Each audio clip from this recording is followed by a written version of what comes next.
So friends, आज हम start करने वाले हैं एक बहुत ही इम्पोर्टेंट कंसेप्ट को, chapter number 2 motion in one dimension के अंदर of class 9th ICSE concise physics. इसका नाम है डिस्टेंस एंड डिस्प्लेसमेंट। जैसे कि हमने स्पीड एंड वेलोसिटी में पढ़ा था कि स्पीड एक स्केलर क्वांटिटी एंड वेलोसिटी एक वेक्टर क्वांटिटी है, वैसे ही डिस्प्लेसमेंट एक वेक्टर क्वांटिटी है और डिस्टेंस एक स्केलर क्वांटिटी। तो सबसे बड़ा डिफरेंस तो अपना यही आ गया, वेक्टर क्वांटिटी और स्केलर क्वांटिटी। इसके बाद अगर हम इनकी डेफिनेशन के बारे में बात करें तो डिस्टेंस अ पाथ और लेंथ, यानी उस पाथ की कितनी लंबाई है, length of a path along which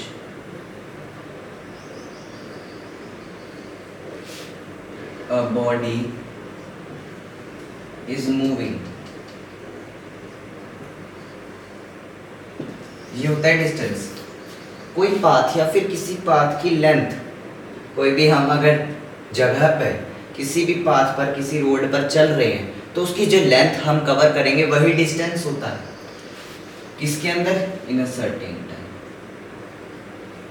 certain time भी नोट कर लेना आप डेफिनेशन के अंदर, क्योंकि ये फिर एग्जैक्ट डेफिनेशन यही है। डिस्प्लेसमेंट की बात करें, displacement it is also a distance, it is a distance but covered in specific direction and time। ये डिस्टेंस है, पर इसे जब हम कवर करते हैं तो वो किसी स्पेसिफिक डायरेक्शन में। फिर वेक्टर क्वांटिटीज का क्या मतलब होता है? इनका मतलब यही होता है कि किसी का डायरेक्शन और मैग्नीट्यूड दोनों हो, डायरेक्शन एंड मैग्नीट्यूड,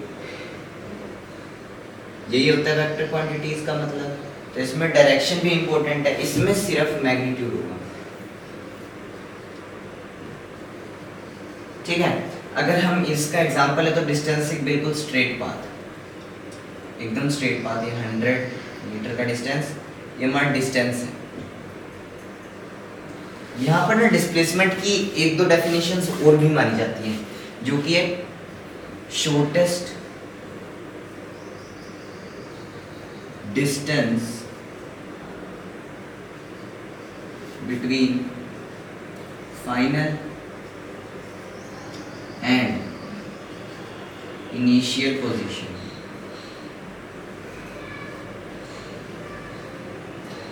एक शॉर्टेस्ट डिस्टेंस, शॉर्टेस्ट डिस्टेंस का मतलब, मान लीजिए दो रेसर्स हैं, यहाँ पर एग्जांपल ले लेता हूँ। मान लीजिए दो रेसर्स हैं, दोनों ने यहाँ से स्टार्ट किया और यहाँ पे उनकी फिनिश लाइन है। पहला रेसर क्या करता है, वो यहाँ से पूरा ऐसे पाथ कवर करके जाता है। मान लीजिए ट्रैक है ये, तो पहला रेसर क्या करता है, वो यहाँ से पूरा डिस्टेंस कवर करके जाता है। बट अगर दूसरे को देखें, वो समझदार है, वो यहाँ से सीधा यहाँ, तो ये डिस्प्लेसमेंट है। वो सीधा यहाँ से साउथ डायरेक्शन में आया, या फिर उसके लिए अगर रियलिटी में देखें तो वो ईस्ट डायरेक्शन में गया। बोर्ड पे साउथ डायरेक्शन है, वैसे तो ईस्ट डायरेक्शन में गया वो। तो ये डिस्प्लेसमेंट कर रहा है, वो पूरा डिस्टेंस कवर करके आया, थक गया, इसने सीधा डिस्प्लेसमेंट किया, इनिशियल पोजीशन से फाइनल पोजीशन पे सीधा पहुंच गया।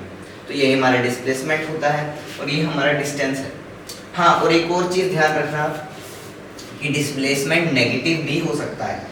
फॉर एग्जाम्पल, जैसे कि यही एग्जाम्पल है, हम यूं है एक यहाँ, तो यहाँ से जाने के बजाय यहाँ पीछे और भी जा सकता है, तो ये नेगेटिव भी हो सकता है, ये जीरो भी हो सकता है और ये पॉजिटिव भी हो सकता है।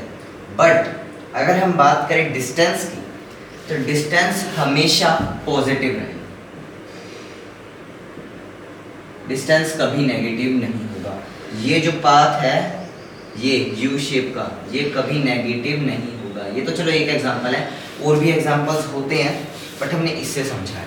तो दोस्तों यही था डिस्टेंस एंड डिस्प्लेसमेंट का कंसेप्ट। होप आप सभी को समझ आया होगा। स्क्रीनशॉट लेना तो आप ले सकते हो।